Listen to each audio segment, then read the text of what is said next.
Čau visiem! Šodien ir sestdiena, brīvdiena. Nu tad jābrauc kaut kur dabā. Un šodien es izdomāju, jāatbrauc ir uz Cirlīšu dabas takām, tepatās pie Cēsīm. Šobrīd atrodos pie Spoguļklintīm. Nu tad jau pameklēs kādas kompozīcijas un paņemšu tevi līdzi. Laižam. Tad jau skatīsies, kā veiksies. Un kā jau pavasarī, vienā brīdī laiks paņem un sašķobās. Sākās lietus. Bet tagad kaut kādas 2-3 nedēļas lietas nav bijis. Vismaz aizskalos tos trakos putekļus. Bet priekš fotografēšanas tāpat šodien ir apmācies, saulīte nav. Tā kā lietus neko nemaina. Uzliks polarizatoru, viss vēl kļūs daudz krāsaināks un smukāks. Tā kā laižam tālāk. Liksim virsū polarizācijas filtru.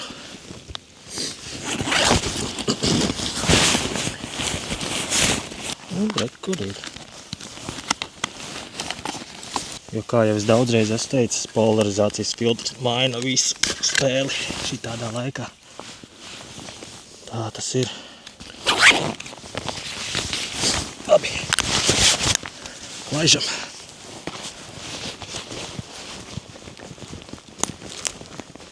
Jā, starp citu aizmirsu pateikt. Šodien dodoties uz Cirlīšu dabas takām, es izdomāju sev tādu uzdevumu, ka jāfotografē tādi ātrie foto. Principā ieraugi, kas aizķer tev aci, to arī fotografē. Bez kaut kādas ilgas domāšanas, kompozīciju uzstādīšanas, meklēšanas. Vienkārši klik. Tāpēc netiesājiet mani par bildēm, kuras es jums parādīšu.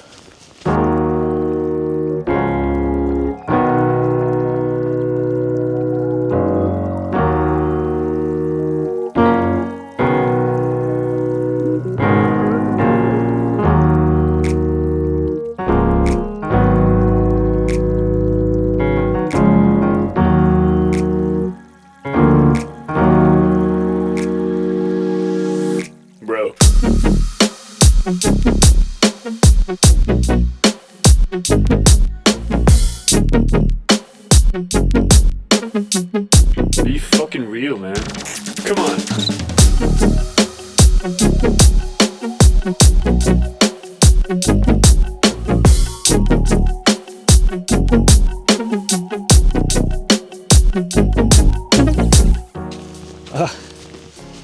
Pastāstīšu jums par vienu interesantu lietu, par laika plānošanu. Man ir pāris cilvēki uzdevuši tādus jautājumus. Kā tu tā vari darba dienas vidū aizbraukt fotografēt, vai tu tev jāstrādā? Nav. Ir, bet te es gribētu pieminēt vienu lietu. Kādreiz es plānoju savu ikdienu tā, ka Google kalendārā sarakstu no 9 līdz 10 tas jādara, no 10 līdz 11 tas jādara. Un sanāca tā, ka dienas beigās 6 tu neesi izdarījis visus darbus, un tu strādā līdz 8, 9, citreiz pat ilgāk. Jo es neņēmu vērā to, ka man atnāk kaut kādi ēpasti, uz kuriem jāatbild, satieku kādu paziņu, jāparunājās, jāpadzer kafija, tad ir kaut kādi telefonu zvani pa vidam, kas viss nozog laiku. Tāpēc es izdomāju, ka es savu ikdienu plānošu par aptuveni pa 60%. Un tas sanāk tā, ja piemēram man ir kaut kāds darbiņš, es zinu, to es varu izdarīt pusotras stundas laikā, es tam ieplānoju 2 stundas. Un ja es izdaru pusotras stundas laikā, tad es dabūju mazo gandarījumu, pusstundu pauzīti. Varu padzert kafiju vai vienkārši kaut ko pačikināt telefonu vai parakāties internetā. Un attiecīgi tad man izdodas tās dienas beigās visus darbus izdarīt. Tas var būt tāds ieteikums, varbūt kādam noder.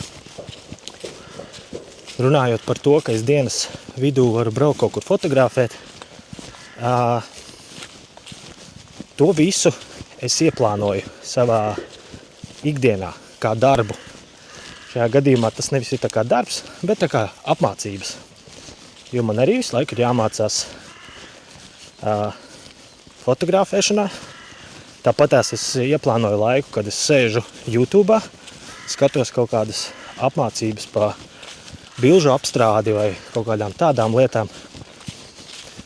Tā kā jā, to visu es ieplānoju, pieņemsim, ir kaut kāda otrdiena, es skatos, ir foršs laiks pēcpusdienā, nu tad es ieplānoju no 1 pēcpusdienā līdz 6 es braukšu kaut kur fotografēt.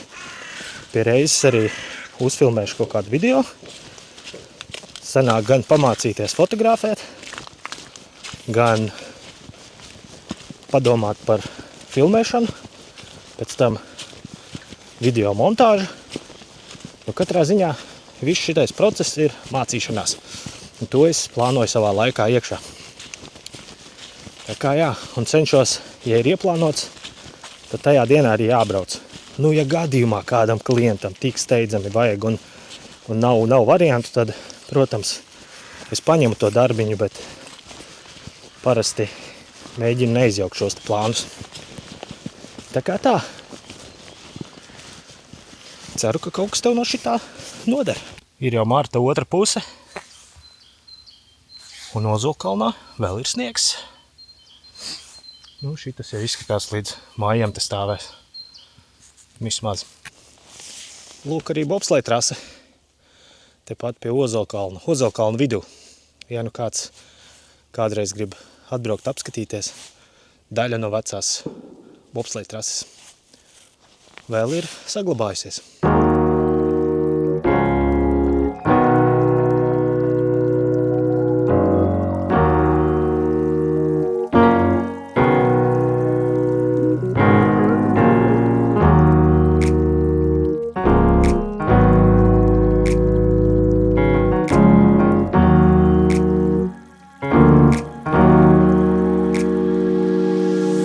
Bro.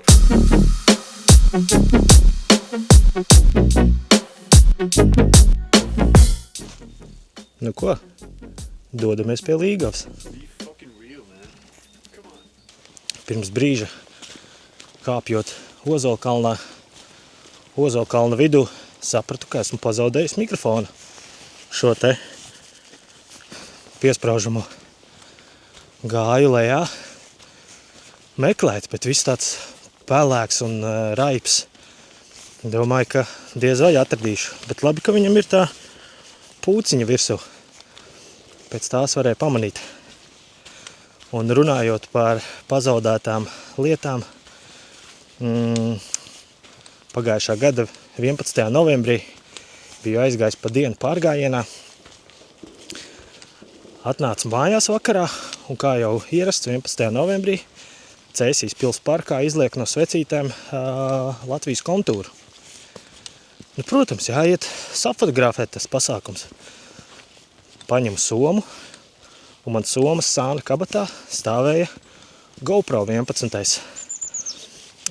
Tas Creator Edition, laikam tā viņš saucās, uz tādas kājiņas garāks. Un kā es gāju uz laiku pārgājienā, somas kabatā tik ielieku, čuka izņemu, pafilmēju kaut ko, un eju tālāk. Un tā arī man viņi tur stāvēja somas kabatā. Aizgāju, noliku svecīti, sabildēju, nekur pat īsti neapstājos parkā. Atnācu mājās, un kameras nav. Kāds bija paspējis izvilkt, jo viņa sāna kabatā stāvēja tā, ka kameras galva ir ārā tā kā no kabatas. Nu jā, 600 eiro aizgāja.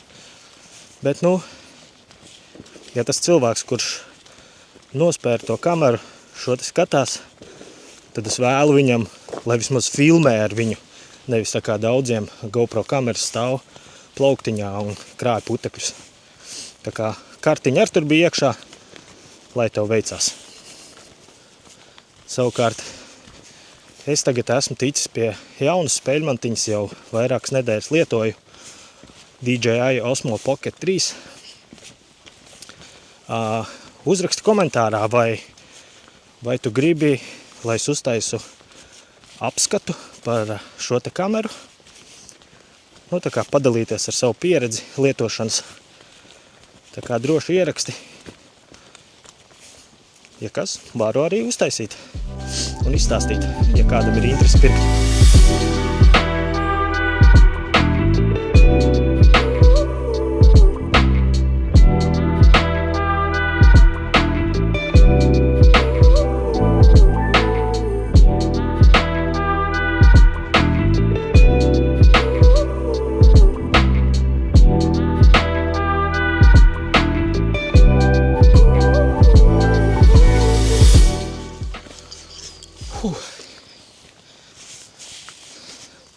Tā Cīrulīša dabas taka tāda diezgan kalnaina.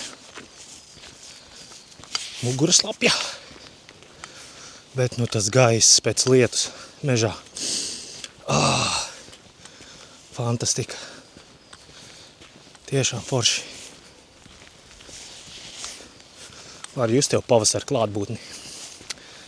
Ne tikai ejot gar Ozolkalnu un Žagarkalnu. Sniegs ir redzams, bet tā visur pārējās vietās jau ir nokusis.